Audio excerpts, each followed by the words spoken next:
एकादशी व्रत का नियम बताया गया। एकादशी के दिन अन्न में पाप का निवास होता है। सबको पृथ्वी पर आने का एक समय है। जैसे संध्या का समय जो है वो महादेव का, इसलिए कहते हैं कि संध्या के समय पर भोजन नहीं करना चाहिए, संध्या के समय पर सोना नहीं चाहिए, संध्या के समय पर गलत काम नहीं करना चाहिए, संध्या के समय केवल एक ही काम करो, क्या भजन करो, क्यों महादेव विचरण कर रहे हैं। प्रातः काल समय ब्रह्म मुहूर्त विष्णु भगवान का होता है, इसलिए उस समय भी कहते हैं कि जग करके विष्णु भगवान को प्रणाम करना चाहिए। मध्याह्न समय जो है वो ब्रह्मा जी का होता है, संध्या समय जो है महादेव का होता है। बाकी आप ज्योतिष शास्त्र और उसके अनुसार देखेंगे तो हर नक्षत्र का एक समय है पृथ्वी पर आगमन का।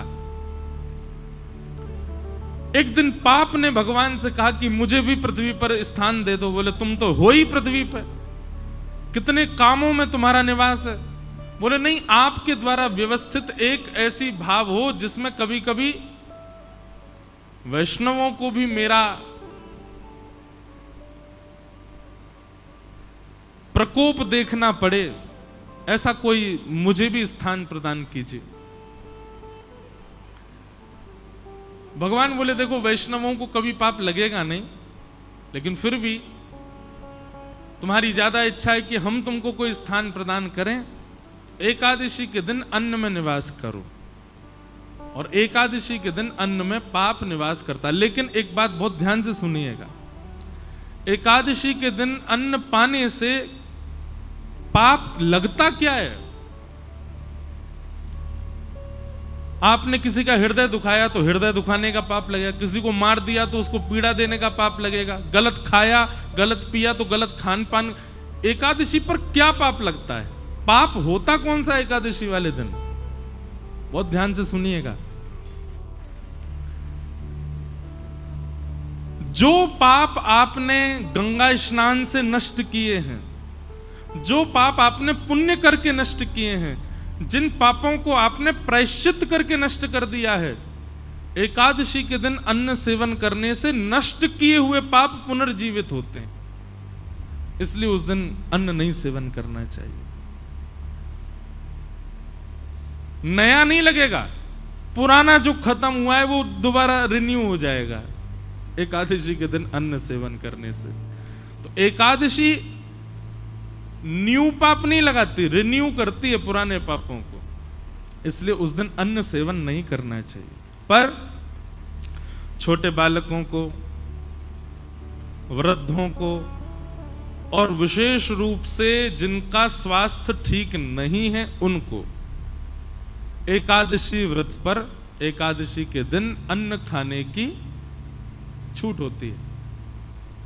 लेकिन उसमें भी उनको चावल नहीं खाने चाहिए, क्योंकि चावल तो है वो तो पूर्ण अन्न माना जाता है, वो पूर्ण अन्न का स्वरूप है, उसका तो सेवन करना ही नहीं चाहिए। वो ज्यादा से ज्यादा रोटी पा सकते हैं, सब्जी, चावल नहीं। ये तो था एक भाव कि एकादशी के दिन अन्न क्यों नहीं खाते। पर एक भाव मैं अपने मन से बताया करता हूं। एकादशी क्या है? हम सब भक्तों की, हम सब वैष्णवों की करवा चौथ है।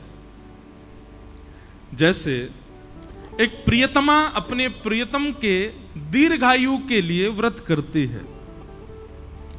अब दीर्घायु है कि नहीं वो बात एक अलग है, पर एक बात निश्चित है कि हमने ऐसा देखा अपने घरों में भी, आप सब भी देखते हो कि करवा चौथ वाले दिन माताएं जब व्रत करती हैं तो उस दिन प्रियतम का प्रियतमा के प्रति, प्रियतमा का प्रियतम के प्रति कुछ क्षण ही सही प्रेम बढ़ता है, प्रेम उद्दीपन होता है। भाई आपके लिए कोई विशेष काम करे आपको अच्छा लगेगा ना। अब आपके लिए कोई व्रती कर रही बेचारी, सुबह से कुछ खाए पिए नहीं, तो मन में उसके प्रति प्रेम उत्पन्न होता है ना। ठीक वैसे ही हम वैष्णव जब अन्न सेवन नहीं करते, हम वैष्णव जब भूखे रहते हैं, हम वैष्णव जब केवल हरिनाम संकीर्तन करते हैं और बड़े प्रेम से, निष्ठा से, आनंद पूर्वक जब अन्न सेवन नहीं करते हैं, तो निश्चित है बाकी दिन आप ठाकुर जी को याद करते होंगे, पर एकादशी के दिन ठाकुर जी आपको याद करते हैं, आपका स्मरण करते हैं। इस भाव से एकादशी करनी चाहिए। ये एकादशी का भाव। दूसरी बात, भगवान को कुछ ना कुछ अर्पित करना चाहिए। बहुत ध्यान से सुनिएगा। हम लोग क्या अर्पित करते हैं?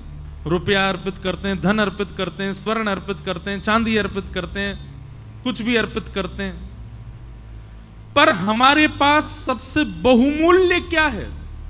हमारा जीवन, हमारी प्रत्येक श्वास, हमारा प्रत्येक क्षण, ये बहुत बहुमूल्य है। आज का दिन जो निकल गया, अब ये मेरे पूरे जीवन में कभी वापस नहीं आएगा। ये आज हो चुका, पूर्ण हो गया, बस अब ये दोबारा नहीं आएगा। ये पिछले बीते 5 दिन जो हमने कथा सुने, ये जीवन में कभी लौट करके नहीं आएंगे। ये हो चुके, इनकी स्मृति रहेगी जीवन भर। बस हमने पंढरपुर में कथा सुनी थी, पंढरपुर में कथा सुनाई थी। ऐसा बढ़िया मौसम था, ऐसे आनंद करते थे, सुबह ऐसा करते थे, शाम, बस ये स्मृति ही रहेगी आपके पास। ये दिन वापस कभी नहीं आएंगे। और एक बात बताऊं, आप लाख कोशिश करके दोबारा कर लो ऐसा, पता नहीं जी, फिर सोच लें, फिर कथा हो, वही हो, वैसे ही हो, सारी A to Z आप एक जैसी व्यवस्था कर लो, तब भी इस बार जैसा सुख अगली बार नहीं होगा। ज्यादा हो सकता है, पर एज इट इज ऐसा आपको दोबारा नहीं मिलेगा। ये हमेशा के लिए एक स्मृति रहेगी। हर दिन जो हमारा गुजरा वो लौट करके नहीं आने वाला है। हर क्षण जो हमारा निकला, हर श्वास जो हमारी निकली, वो निकल चुकी है बस। पर एकादशी के दिन जब व्यक्ति निष्ठा पूर्वक, प्रेम पूर्वक, आनंद पूर्वक अपने दिन की शुरुआत करता है, उसकी हर क्षण, हर श्वास, पूरा दिन वो ठाकुर जी को अर्पित होता है। और सबसे बड़ी बात, आपकी आयु 2 चीजों से कम होती है। व्यक्ति की आयु 2 चीजों से कम होती है, बहुत बोलने से और बहुत खाने से आयु कम होती है। यदि व्यक्ति बहुत खाएगा तो जीवन में, हमारा जीवन निश्चित है, इतना अन्न ही मैं खा सकता हूं। अब उसको भले ही मैं 50 साल में खा करके खत्म कर दूं तो 51 साल देख नहीं पाऊंगा, 50 में ही मुझे जाना पड़ेगा। ठाकुर जी ने सबके लिए एक अन्न निश्चित करके रखा है, उतना ही खाना है हमको। लेकिन व्यक्ति जब एकादशी का व्रत करता है तो व्रत वाले दिन अन्न नहीं खाता, और अन्न ना खाने से उसकी जो 1 दिन की आयु है वो बच जाती है। लेकिन वो 1 दिन की आयु एकादशी करने से ऐसा नहीं आपको बाद में मिलेगी, वो 1 दिन की आयु ठाकुर जी के चरणों में अर्पित हो जाती है। व्यक्ति ने अपना 1 दिन प्रदान कर दिया ठाकुर जी को। नाथ, मेरी प्राण सबसे बहुमूल्य, मेरी आयु बहुत बहुमूल्य है, मैं अपनी आयु 1 दिन की ही कर, अब इससे ज्यादा तो क्या करूं, महा कलयुगी पापी जीव हूं मैं, पूरी तो दे ही नहीं पा रहा। कम से कम महीना में ये 2 बार की एकादशी की 2 दिन की आयु आपको प्रदान कर रहा हूं। ठाकुर जी को चाहिए नहीं, पर प्रियतम को प्रसन्न करने के लिए कुछ तो बहुमूल्य दें, तो हम अपनी आयु ठाकुर जी को अर्पित करते हैं कि नाथ ये आयु आपके। अच्छा, आयु ठाकुर जी को देते हैं मतलब अपना 1 दिन पूरा हम ठाकुर जी को दे चुके हैं। हमारे जीवन में 365 दिन है, हर दिन हम किसी ना किसी को दे रखे हैं। विशेष रूप से किसको दे रखा है? 2 लोगों को, एक तो लक्ष्मी को, दूसरा अन्न को।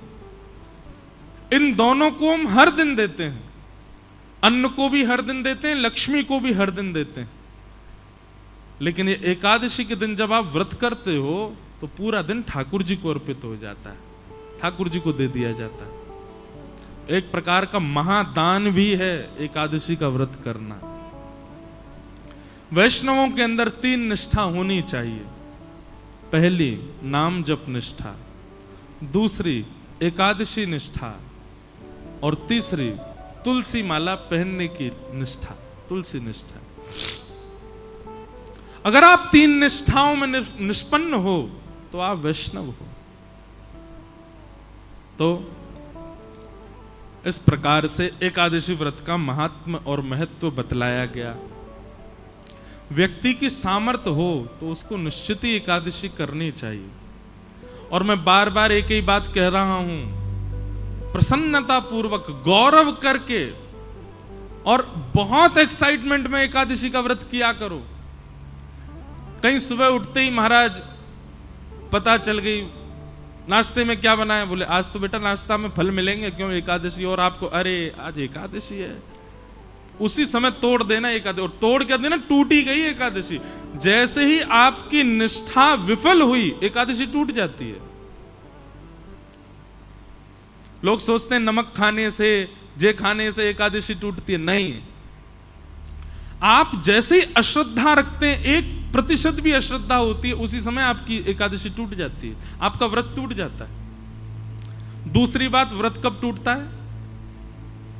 अब आप अन्न ना खाने को तो इतनी प्रायोरिटी दे रहे हो, नहीं नहीं नहीं अन्न नहीं खाना है, आज तो एकादशी जे, और वैसे बेचारे किसी का हृदय दुखा रहे हो, किसी को गालियों पे गालियां दिए जा रहे हो, किसी का हक मार रहे हो, किसी के साथ में बुरा कर रहे हो।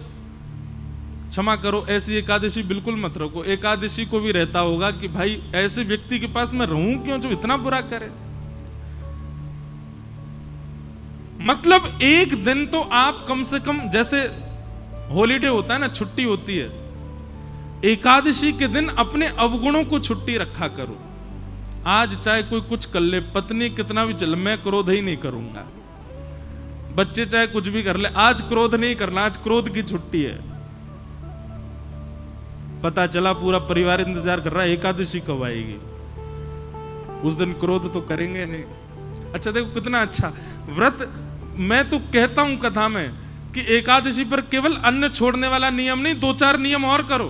जैसे पूरे दिन मुस्कुराहट रखो मुख पर, चाहे कुछ हो जाए आप प्रसन्न ही रहो। कितना अच्छा, ऐसी एकादशी करो। व्रत है, बोले काय बात करो, तो प्रसन्न रहने का व्रत है, आज प्रसन्न ही रहूंगा मैं। बच्चे बेचारे ऊधम मचा रहे हैं और आप मुस्कुरा करके देख रहे हो, उसने गिलास तोड़ दिया, आप खुश हो। द्वादशी आने दे बेटा, तुझे देखता हूं मैं, रुक जा, आज कर ले तेरा जो मन है, बहुत बढ़िया, आनंद करो। ऐसा नहीं, एक भाव है, प्रसन्न रहो। एकादशी का मतलब है अवकाश। तो अवकाश केवल अन्न को ही क्यों दिया जा रहा है? उन सब चीजों को दो जिससे आप संसार में एग्जिस्ट करते हो। और मैं तो भाई खुलेआम कहता हूं, आज की डेट में अन्न छोड़ना कोई बड़ी बात नहीं है। बच्चे, आजकल के बच्चे 2-2 बजे तक तो वैसे ही भोजन नहीं करते, आधा एकादशी तो उनकी रोज ही होती है।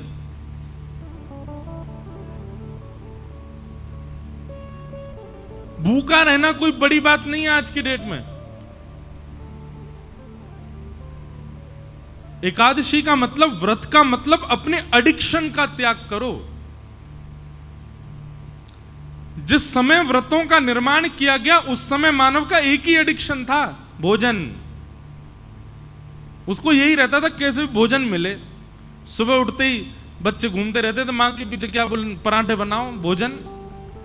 भोजन कर, नाश्ता कर लिया, उसके बाद भोजन कराओ, उसके बाद रात्रि का भोजन ही एडिक्शन था। क्योंकि उस समय इलेक्ट्रॉनिक्स नहीं थे, उस समय फोन नहीं था, उस समय इंटरनेट नहीं था, तो उस समय व्यक्ति पे है ही क्या, बस भोजन का ही वो पूरे दिन योजना बनाता रहता था, सुबह कहां खाऊंगा, शाम को कहां खाऊंगा। इसलिए व्रत के नियमों में भोजन का त्याग रखा गया।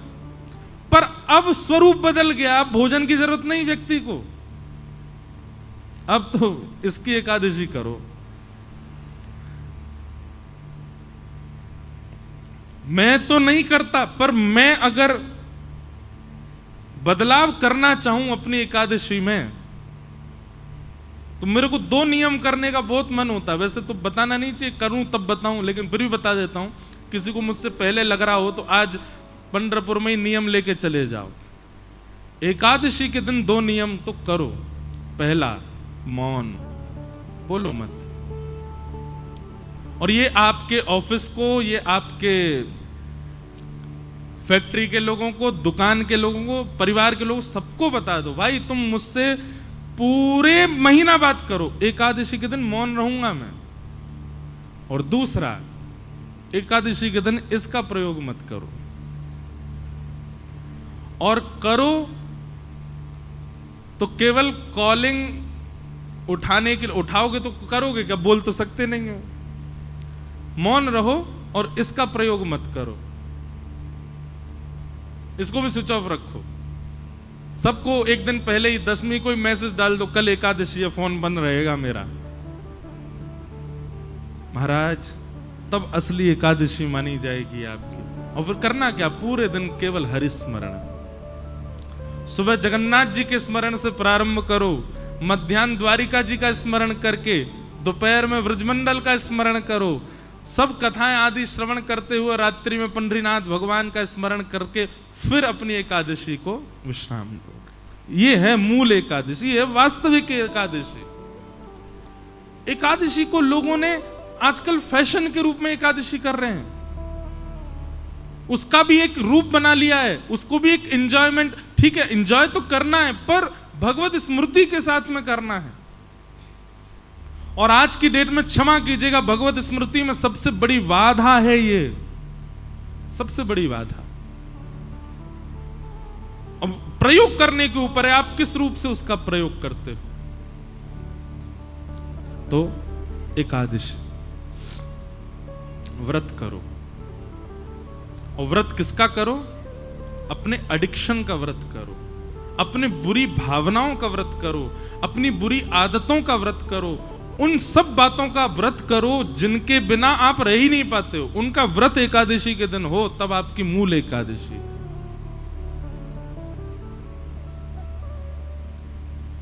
और अंतिम बात, एकादशी व्रत में इतनी सामर्थ्य है कि यदि निष्ठा से कोई व्यक्ति एकादशी व्रत पालन करे तो एकादशी व्रत के प्रभाव स्वरूप एकादशी के ही दिन भगवत धाम परायण होगा उसका। वो पृथ्वी से एकादशी को ही जाएगा।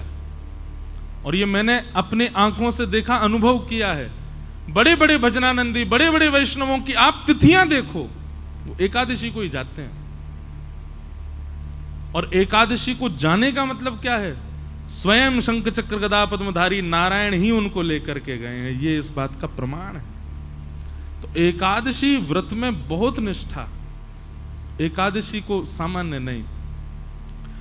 पर अब बात आ जाए, हमने भी अभी शुरू की, पहले मैं भी नहीं रह पाता था, मुझे व्रत नहीं रहा जाता, पर बाद में धीरे धीरे समझ में आने लगी बातें, तो फिर रहना प्रारंभ किया। सौभाग्य करके व्रत रहते हैं।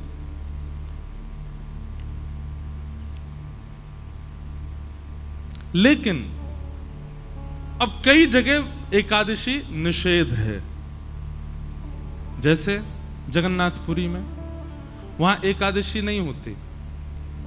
जैसे हमारे श्री वृंदावन के राधा वल्लभ जी मंदिर में वहां एकादशी का भाव नहीं। जैसे वृंदावन के बिहारी जी में, वृंदावन बिहारी लाल जी में भी एकादशी नहीं होती। हरिदासी परंपरा, हरिवंशी परंपराओं में एकादशी का भाव नहीं। लेकिन वही बात आ गई ना, एकादशी के दिन वहां पर अन्न सेवन का विधान है, पर आपका व्रत तो अब अन्न है ही नहीं ना, आपके तो दूसरे व्रत चल रहे हैं। आपको तो फोन का व्रत करना है, आपको तो मौन का व्रत करना है। तो कहीं आपने जगन्नाथपुरी जाकर के ये कहा यहां तो एकादशी है, यहां तो कोई दिक्कत ही नहीं है, नहीं, वहां दूसरे व्रत करने हैं, वहां अन्न का नहीं करना। अन्न तो पाना है वहां पर वहां ये दूसरे अपने बुरे विचार, अपने बुरे भाव, अपने बुरे एडिक्शन, आपकी जरूरतें, उन सब की एकादशी तो वहां कर सकते हो। अन्न का ही तो निषेध है, अन्न तो पाना पड़ेगा जगन्नाथपुरी में। पर ये चलाना कोई ऐसा तो है नहीं कि एकादशी उल्टी लटके, यहां तो फोन चला ही सकते हैं, ऐसा नहीं। तो चाहे राधा वल्लभ जी मंदिर में हो, चाहे हमारे बिहारी जी हो, चाहे श्री जगन्नाथपुरी हो, या और कहीं भी जहां भी एकादशी का विधान नहीं है, वहां अन्न सेवन की आज्ञा होगी। आप अन्न वहां पा सकते हो, पर बाकी की एकादशी इंद्रियों की तो आप वहां भी कर सकते हो, और करनी ही चाहिए। नहीं करोगे तो अपराध लगेगा। अच्छा एक बात बताएं, अगर आपने ये सब बातें अभी हमसे नहीं सुनी होती कि एकादशी के दिन केवल अन्न नहीं बाकियों का भी व्रत किया जाता है, तो अभी तक आपको दोष नहीं लगता। लेकिन आज आपने सुन लिया है, अब अगर अगली एकादशी पर आपने ये व्रत नहीं किए तो दोष लगेगा। आप जानो आपका काम आप होगे, गलत आए कथा में आज तो।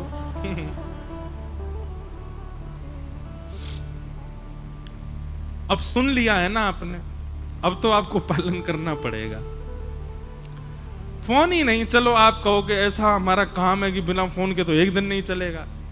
वैसे तो व्रत ऐसा ही होना चाहिए जिससे एक दिन चले ही नहीं पाए उसी का व्रत करो, वही तो व्रत है फिर। लेकिन फिर भी कुछ न कुछ नियम ऐसे बनाओ। केवल जीव की क्यों होती है एकादशी? ये 10 इंद्रियां हैं, 10 में से चुनिए और हर एक की एकादशी करवाओ।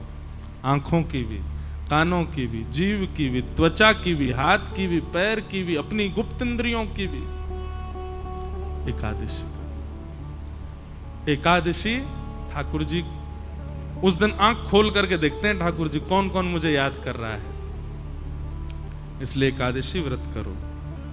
कंठी माला पहनो, तुलसी व्रत करो और नाम जप करो। ये 3 व्रत धारण करो।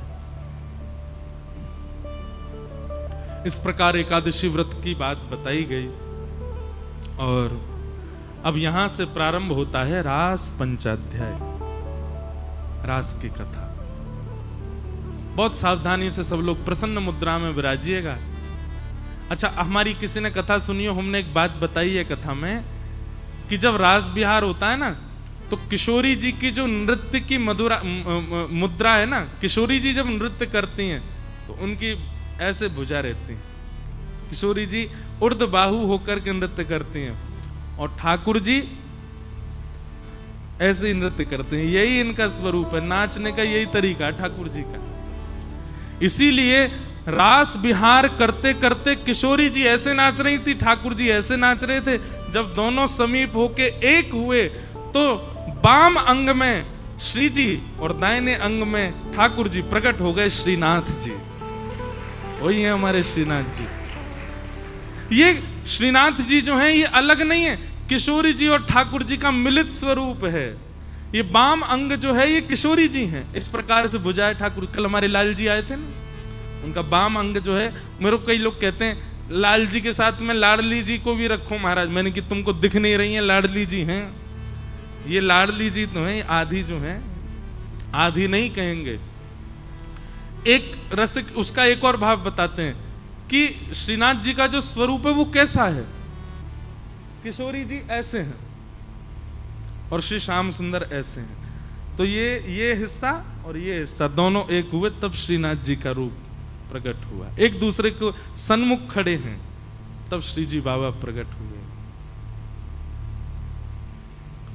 बाम अंग जो है वो किशोरी जी हैं। तो ऐसे रास बिहार की कथा में आइए हम लोग प्रवेश करते हैं। हो जग पालन हार, जग तारण हार, वे ही हमारे श्रीनाथ जी हैं। जग पालन हार, जग तारण हार, वे ही हमारे श्रीनाथ जी हैं।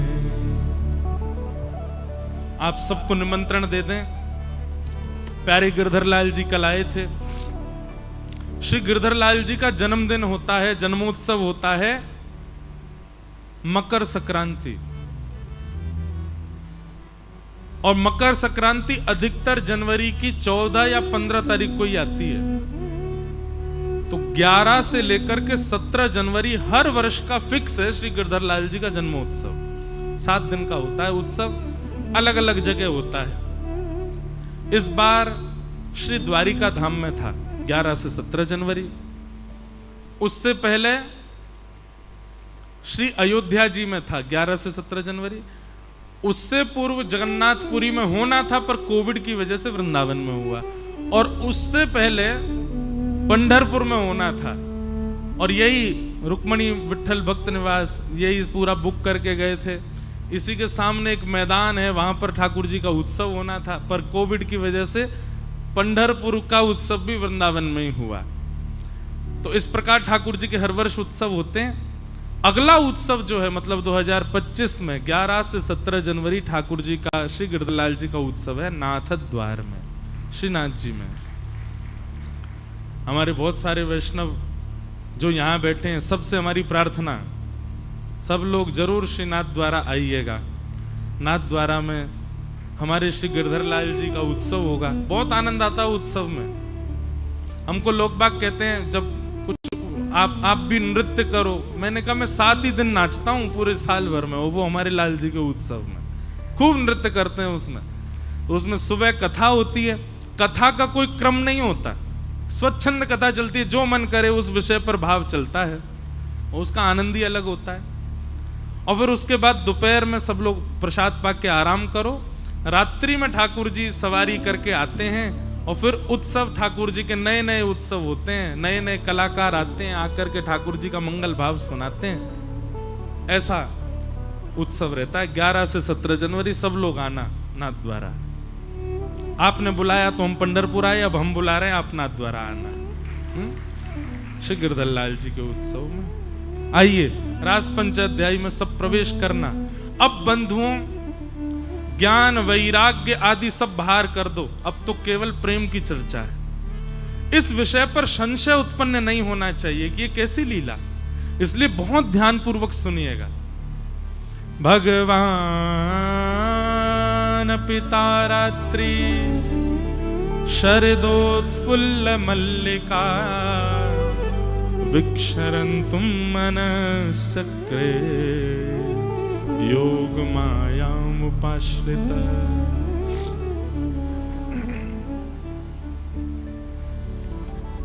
बहुत ध्यान पूर्वक सुनिएगा।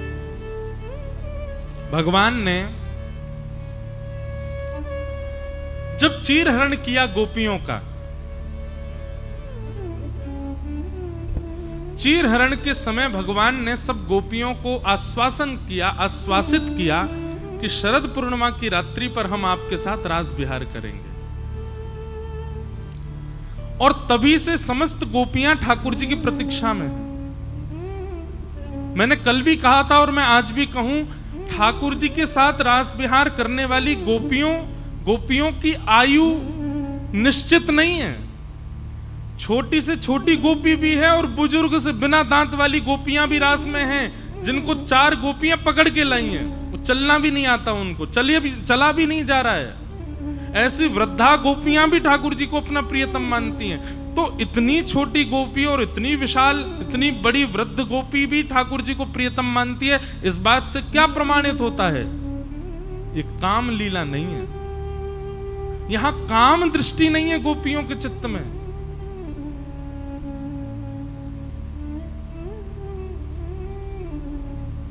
ठाकुर जी का स्वरूप बड़े से बड़े बुजुर्ग हो, छोटे से छोटे, सबको प्रिय लगता है, क्योंकि ठाकुर जी काम मर्दन ठाकुर हैं। वो काम को टिकने नहीं देते, उनके प्रति भाव वैसा प्रकट ही नहीं हो सकता।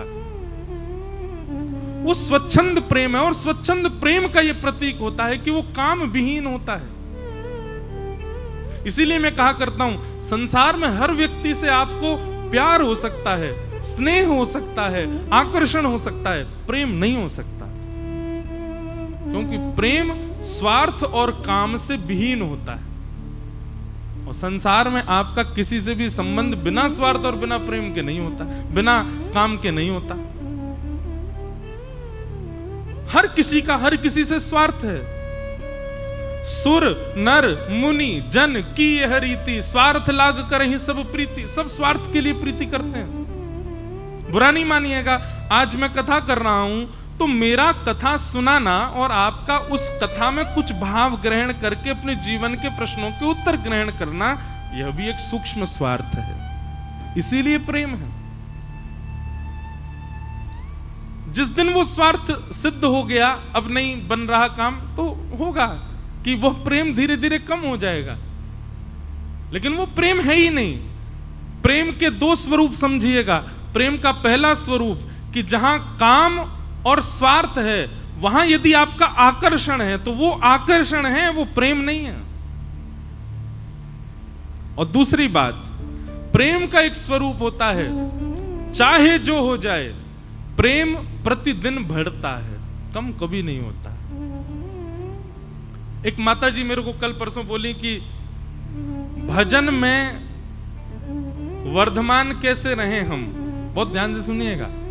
मतलब आज जितना भजन हुआ, आज जितना प्रेम से ठाकुर जी का स्मरण हुआ, कल उससे ज्यादा प्रेम से भजन और स्मरण होना चाहिए, ऐसी शास्त्रों की आज्ञा है। पर यह कैसे संभव होगा? मैंने कहा क्यों संभव नहीं है ये बताओ। बोले घर के इतने वो रहते हैं, कलेश रहते हैं, जे रहते हैं, वो रहते हैं। तो एक उत्तर मन में आया, व्यक्ति ऑफिस जाता है, स्कूल जाता है, कॉलेज जाता है, एग्जामिनेशन में जाता है या कहीं भी जाता है, और उस समय वो वहां जाकर के अपने घर की पीड़ा अगर बताने लग जाए तो सामने वाला क्या कहेगा? ये घर की बात घर छोड़ के आओ, तुम स्कूल में हो, यहाँ घर को क्यों लेके आए? ऑफिस में जाके कहे बॉस मैं आज लेट हो गया, मेरे घर में ऐसे ऐसे, बॉस कहेगा घर की बात मैं क्यों जानूं, मैंने तुमको समय दिया है, सैलरी दे रहा हूं, अपने समय से आओ, घर की चीजें यहां लेकर के मत आओ। कॉलेज में भी यही होगा, एग्जामिनेशन में भी यही होगा। एग्जाम में आप फेल कर दिए जाओगे, अब आप भले ही 100 रीजन बता दो कि घर में ऐसा ऐसा था, वहां नहीं सुनेंगे आपकी। फिर भगवान के भजन में हम घर को क्यों लाते हैं? मेरी पति से बन नहीं रही, बच्चे मेरी सुन नहीं रहे, पत्नी से मेरी लड़ाई हो गई, नाथ मैं आपका भजन कैसे करूं? ठाकुर जी दारी के सब जगह घर को ना लेके जावे, यहां तो घर दिख रहा है, घर में कलेश चल रहे, उस कारण तुम मेरा भजन नहीं कर रहे। जब तुम कहीं घर को नहीं लेके जाते तो फिर भजन में क्यों घर आ जाता है? कथा में क्यों घर आ जाता है? आपने बहुतों को निमंत्रण दिया होगा, अच्छा पंढरपुर, अब तो देखते हैं, बनाते हैं, कोई क्रम बन पाएगा तो देखें, घर में बहुत काम है, अब बच्चे का ऐसा ऐसा है, पत्नी का ऐसा ऐसा है, बहू का ऐसा ऐसा, देखते हैं। आदमी सब जगह पर अपने सारे घर की चीजों को भूल के जाता है। भक्ति भागवत कथा आदि इन चीजों में घर पहले, अच्छा घर की व्यवस्था पहले देखेंगे फिर निकलेंगे। ठाकुर जी कहते हैं सब जगह तुम्हारी जो है घर नहीं जाता, मेरे भजन में घर अड़ंगा डालता है। ये घर घर घर जहां रुकावट, यही तो संसार है। और ये संसार जब तक अड़ंगा डालेगा तब तक ठाकुर जी का भजन नहीं बन सकता। बल्कि होना क्या चाहिए, आपके जीवन में चाहे जो हुआ हो। अब देखो हमारी बात सुनो, सब लोग ध्यान से देखो, इधर देखो, इधर देखो, ध्यान सुनो। हम यहां बैठ के कथा सुना रहे हैं, 7 दिन का हमारा फिक्स है कि हमको कथा सुनानी है, चाहे मेरे घर में कुछ हो जाए, चाहे मेरे निज जीवन में कुछ हो जाए, लेकिन मुझे 4 बजे मंच पर बैठना है, मुझे प्रसन्नता रखनी पड़ेगी, मुझे कथा भाव से ही सुनानी पड़ेगी। मैं आकर के मंच पर ऐसा कहूं आज मैं 15 मिनट कथा करूंगा, क्यों? बोले ऐसा ऐसा घर में थोड़ा दिक्कत हो गई है, आज मैं कथा नहीं आप लोग 15 मिनट कथा सुन के फिर अपना कीर्तन करते रहो। आप कहो ये कोई बात है महाराज जी? जब मुझे अलाउ नहीं है 4 घंटे से पहले अपनी बात कथा रोकने का या घर के किसी कारण से बीच से उठ के जाने का, तो फिर आपको क्यों अलाउ है अपने घर के कारण भजन छोड़ने का? जब मुझे कथा छोड़ने का अधिकार नहीं है, चाहे जो हो जाए। अरे महाराज 103 डिग्री सेल्सियस बुखार में भी कथा करने जाना पड़ता है, वहां पर ये नहीं कह सकते हमारे पंडित जी आज कथा सुना देंगे, हो ही नहीं सकता महाराज, जाना ही पड़ेगा। चाहे 5 दवाई लेके जाओ, चाहे ड्रिप चढ़वा के, चाहे बोतल टांग के कथा करो, लेकिन करनी हमको ही पड़ेगी। तो जब मुझे अवकाश नहीं है, हमको अवकाश नहीं, तो आपको क्यों? जब हम अपनी निज बात, निज घर अपनी कथा में नहीं ला रहे, तो फिर आप क्यों? ये तो एक उदाहरण दिया, पर हर जगह भक्ति में देखो, हम अपने निज कारणों से भक्ति का त्याग कर देते हैं। ठाकुर जी को कितना बुरा लगता होगा।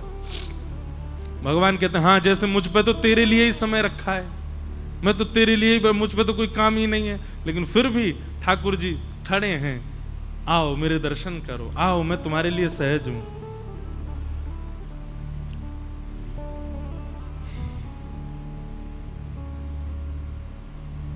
तो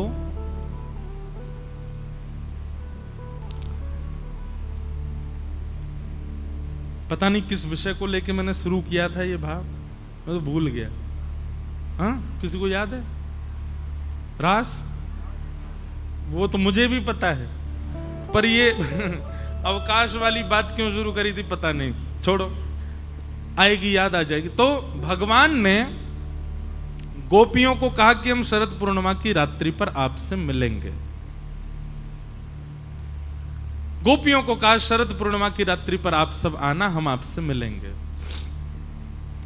चीरहरण करने के पश्चात अब गोपियां हर दिन प्रतीक्षा करती हैं कि श्याम सुंदर कब मिलेंगे, कब मिलेंगे, कब मिलेंगे। और तभी शरद पूर्णिमा का दिन आया। गोपियां सब अपने अपने गृह कार्य में लगी हैं। कोई दूध काट रही है, कोई पति को भोजन करा रही है। सब बहुत इंपॉर्टेंट काम कर रही हैं यहां पर, जो घर के लिए बहुत जरूरी है। सारे काम गोपियां कर रही हैं इस वक्त। लेकिन कार्य करते करते मन में क्या सोच रही हैं? आज तो पूर्णिमा है, आज तो वही दिन है जिस दिन प्रियतम ने हमको आश्वासन दिया था कि वो हमसे मिलने आएंगे। हां, प्रेम पर चर्चा हो रही थी। बताओ यार, सुनते नहीं आप लोग? प्रेम पर बात कर रहे थे हम। उसमें हम ये कह रहे थे कि प्रेम जो है दो कंडीशंस में नहीं होता, एक तो काम और एक स्वार्थ। और प्रेम का ये स्वरूप बताया था कि प्रेम जो है वो प्रतिदिन बढ़ता है।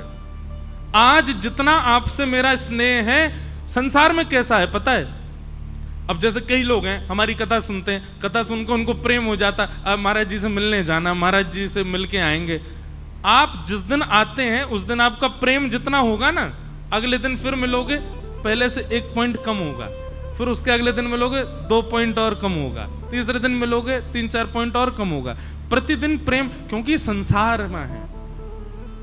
लेकिन जब वही प्रेम ठाकुर जी के प्रति हो, श्री राधा रमन लाल के प्रति हो, राधा वल्लभ जी के प्रति हो, ठाकुर जी के प्रति हो, या संसार में किसी के भी प्रति यदि वह प्रेम बढ़ रहा है, तो इसका मतलब यह है कि आप स्वार्थी और कामी नहीं हो, तभी आपका प्रेम बढ़ रहा है। गुरु के प्रति भी यदि प्रेम कम हो रहा है तो कहीं ना कहीं किंचित स्वार्थ आपके चित्त में तो है, तभी आपका प्रेम कम हो रहा है। तो मैं बता रहा था, एक माता जी ने मुझसे पूछा कि भजन कैसे हमारा बढ़े। बढ़ नहीं रहा है तो इसका मतलब अभी आप ठाकुर जी से कोई स्वार्थ मान के बैठे हो, ठाकुर जी से कोई कामना है आपकी, इसलिए भजन में रुचि नहीं बढ़ रही, भजन आपका बढ़ नहीं रहा। उस स्वार्थ को, उस कामना को नष्ट करो, भजन बढ़ने लगेगा। कोई कामना नहीं, कोई स्वार्थ नहीं।